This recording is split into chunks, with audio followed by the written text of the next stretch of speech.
ఈ పాటే పాడుతుంటారు, వేరే పాటే లేదా? పార్వతి, పూజ జరిగేటప్పుడు నీ గొడవేంటి? అది కాదమ్మా, నాకు ఊహ తెలిసిన కాలం నుంచి ఈ పాటే విని విని బోరు కొట్టిపోయింది. నాకే ఇట్ట ఉంటే ఎప్పటి నుంచో ఇంటున్నా వరాలిచ్చే తల్లి ఎలా భరిస్తుంది? మాకు ఈ పాటే తెలుసు, నీకు వేరే పాట ఏదైనా తెలిస్తే నువ్వు పాడు. నేనా? అవునాంటీ, నువ్వే ఒక మంచి పాట పాడవా ప్లీజ్ ఆంటీ. పాడనా? సరే, మీకోసం పాడతాను. నేను కట్టిన చీర కంటే నీ చీర బాగా ఉంది, ఇప్పదు ఇప్పదు ఇప్పదు. నేను కట్టిన చీర కంటే నీ చీర బాగా ఉంది, ఇప్పదు ఇప్పదు ఇప్పదు. ఏంటి ఆ పాట? పిల్లలు నవ్వుతున్నారు కదమ్మా, పిల్లలు నవ్వితే ఆ దేవుడే నవ్వినట్టు. మంగళహారతి తీసుకుందురా. హారతి తీసుకోమా.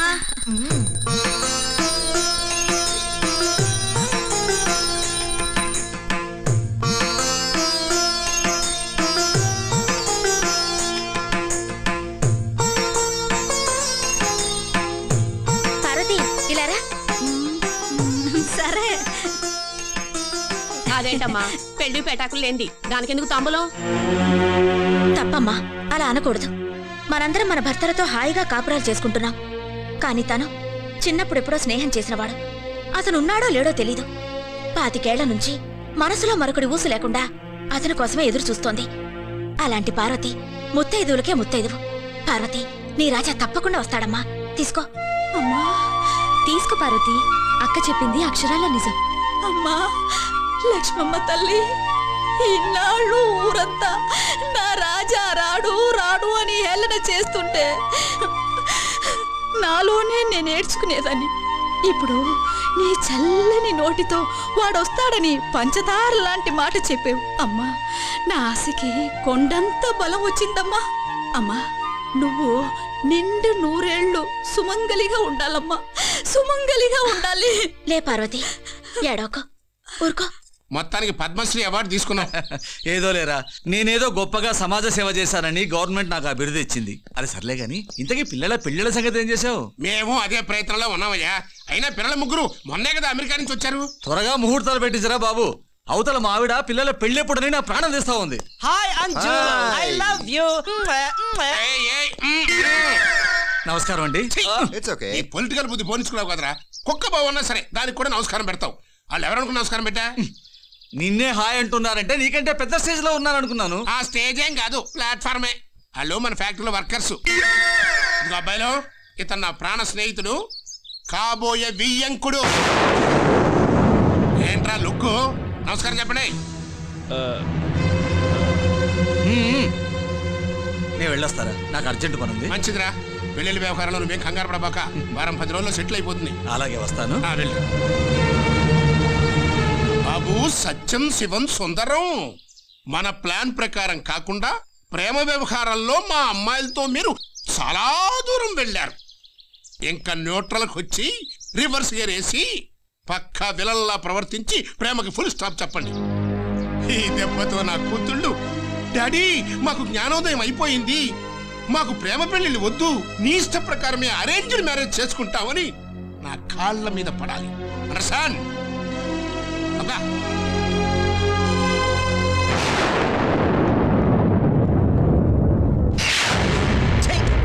ఇంతకాలం ఎంత జాలీగా ఉన్నాం, ఎంత దర్జాగా జీవితాన్ని గడిపాం. ఇప్పుడు వాడు సడన్ గా వచ్చేసి రివర్స్ గేర్ వేసి మన లవర్స్ మోసం చేయమంటే ఇప్పుడేం చేయాలరా? చేసేదే ఉంది, బాస్ చెప్పినట్టు చేయటమే. నా వల్ల కాదు బావా. గుడిసెల్లో ఉండేవాడు మేడల్లో బతకగలడేమో కానీ మేడలకు అలవాటు పడ్డవాడు గుడిసెలో బతకలేడు. ఇప్పుడు ఏం చేద్దాం అంటావు? అయితే దానికి ఒకటే దారి, డబుల్ క్రాస్. అంటే ఈ లవ్ ట్రాక్ నిజం చేస్తాం, ఆ అమ్మాయిల్ని మనమే పెళ్లి చేస్తాం. కరెక్ట్ బావా. అప్పుడు గానీ ఆ లక్కీ గాడు కిక్కురు మనకుండా మన కాళ్ళ దగ్గర పడి ఉంటాడు. ఏంట్రా మీరు అనేది? వాళ్ళని పెళ్లి చేసుకుంటే మరి నా లక్ష్మి? ఏంట్రా లక్ష్మి? ఏంటి లక్ష్మి? ఆ రోజు ముందు వెనక ఆలోచించకుండా మనం ఆత్మహత్య చేసుకున్నట్టయితే మన పెళ్ళాలు నీ పిల్లలు అనాథలై ఉండేవాళ్ళు కాదా? మనం లేకుండా వాళ్ళు అడుక్కు తినడం కంటే మనం ఉండి వాళ్ళు రాజభోగాలు అనుభవించడమే కరెక్ట్. అవుననుకో, ఈ విషయం మహాలక్ష్మికి చెప్పి చెప్పుచ్చు కొడుతుంది. అలా కాదురా, ఎలాగోలా తనకి నచ్చ చెప్పి తన్నోటితోనే మీరు రెండో పెళ్లి చేసుకోండి అనేలా ఒప్పిస్తా. నువ్వా? అవునరా, మీరు కూడా మీ భార్యను ఒప్పించండి. అప్పుడు ఫర్దర్ గా ఏ ప్రాబ్లమ్స్ ఉండవు. ఇదేదో బానే ఉంది కదా? సరే, ఈ ఒక్క విషయంలో నీ సలహా పాటి. థ్యాంక్స్ రా. ఏడుకొండలవాడ వెంకటరమణ ఆపదముక్కులవాడ శ్రీనివాస. లక్ష్మి, ఏడుకొండలవాడికి ఎంతమంది భార్యలు? ఇద్దరు. మరి లార్డ్ శివాకి? ఆయనకి ఇద్దరేనండి, పార్వతి గంగ. మరి శివాసన్ కుమారస్వామికి? అతనికి ఇద్దరే, వల్లి దేవయాని. ఓహో, అయితే కుమారస్వామి బ్రదర్ గణపతి ఒక్కడే బ్యాచులర్ అన్నమాట పాపం. అయ్యయ్యా, ఆయన బ్యాచులర్ ఏంటి? మీరు పురాణాల్లో వీకు. ఆయన మ్యారీడే. వాళ్ళ పేర్లు సిద్ధి బుద్ధి. మరి ఈ లార్డ్ చందుకి? లార్డ్ చందుకి చిల్లిపి. అవును, ఇవన్నీ ఇప్పుడెందుకు అడుగుతున్నారు? గోయిందా గోయిందా, అదేనే దేవుళ్ళందరికి ఇద్దరిద్దరు భార్యలు ఉన్నారు కదా, దీన్ని బట్టి నీకేం అర్థమైంది అని. వాళ్ళు దేవుళ్ళు అని అర్థం అవుతుంది. పిచ్చి మొద్దు, మనుషులు కూడా దేవుడికి సమానం కావాలనే మన గవర్నమెంట్ మనమిద్దరం మనకిద్దరు అంది. అంటే నాకు కూడానా? చూడండి, అది ఓల్డ్, ఇప్పుడు లేటెస్ట్. మనమిద్దరం మనకొక్కరు. అది కూడా పిల్లల గురించి కానీ పెళ్ళాల గురించి కాదు. శంభో మహాదేవ. శంభో మహాదేవ. అలాగే జ్యోతిష్య బ్రహ్మలకి నమస్కారం. నమస్కార పరంపరలో నాయన. చూడండి, మీరు జ్యోతిష్యం కరెక్ట్ గా చెప్తారా? 100కి 100 చెప్తా. అయితే సెలవు తీసుకో. ఎక్కడికి? నాకు కావాల్సింది అబద్ధం చెప్పేవాడు. ఇప్పుడు జాతకం నేను చెప్తాను, మీరు రాయాలి. డబ్బు మీరిస్తారా లేక నేను ఇవ్వాలా? హస్తం చూసి సాముద్రికం చెప్పే మీకే హ్యాండ్ ఇస్తానా? హస్తం ఫుల్ గా డబ్బులు ఇస్తాను, నేను చెప్పింది మీరు రాయాలి. ఇవ్వండి. చెప్పండి. రాయండి. చెప్పండి.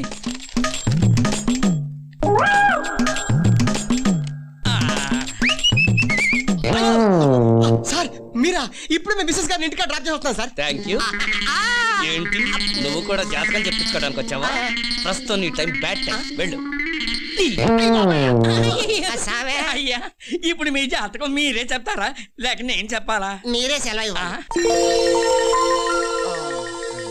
ఏమండి, మీ తల్లో మెదడుందో లేదో నన్ను వెతుకుంటున్నారా? అది కాదు ప్రియా, నా తల్లో 2 సుళ్ళున్నాయి. ఉంటే ఏంటి? అది తల్లో 2 సుళ్ళుంటే ఏదో అవుతుందని పెద్దోళ్ళు చెప్తారుగా. అవునా?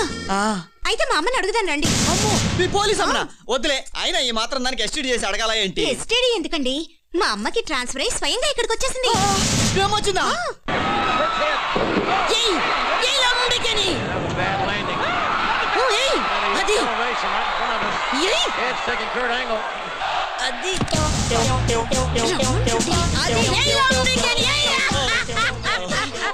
ఏంటి అమ్మా, తల్లో 2 సుళ్ళుంటే ఏమవుద్ది?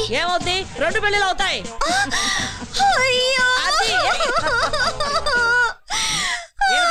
ఎందుకు అడుస్తున్నావు?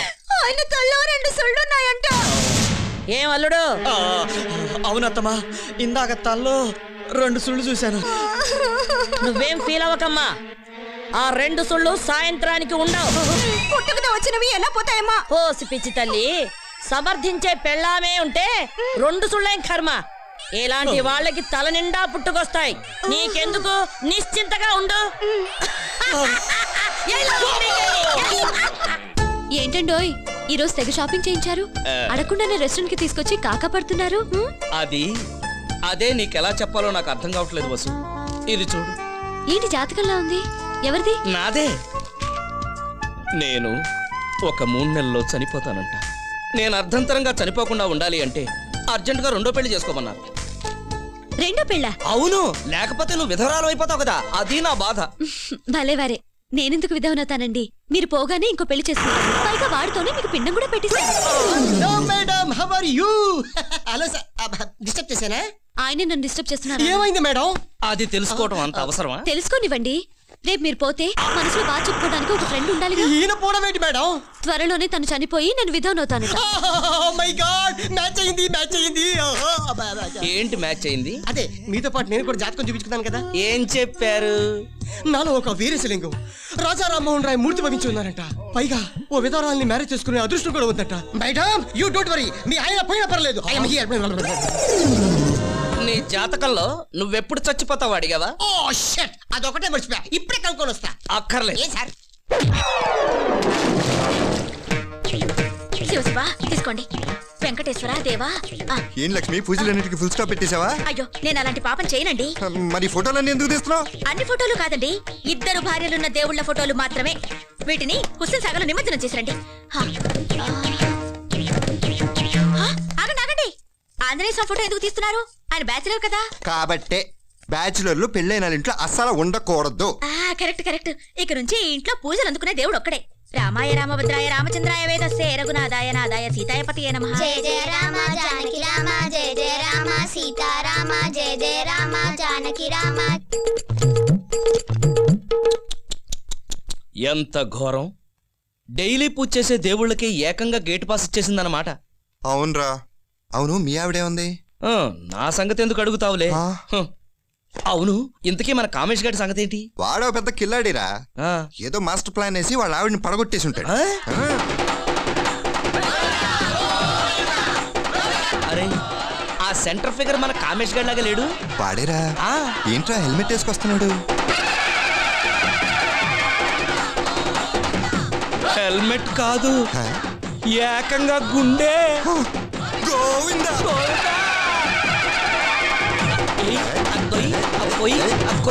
ఏంటమ్మా మొక్కుబడా? కాదు, మెదడులో వికారం పుడితే గుండు గీయించి దులిపి సరి చేశా. అసలు నాకున్న టెంపర్మెంట్ కి పాటికి లాకప్ డెత్ అయిపోవాల్సిందే. లాండికే కన్న కూతురు జీవితం జ్ఞాపకం వచ్చి గుండుతో సరిపెట్టుకున్నా. కమాన్ మీరు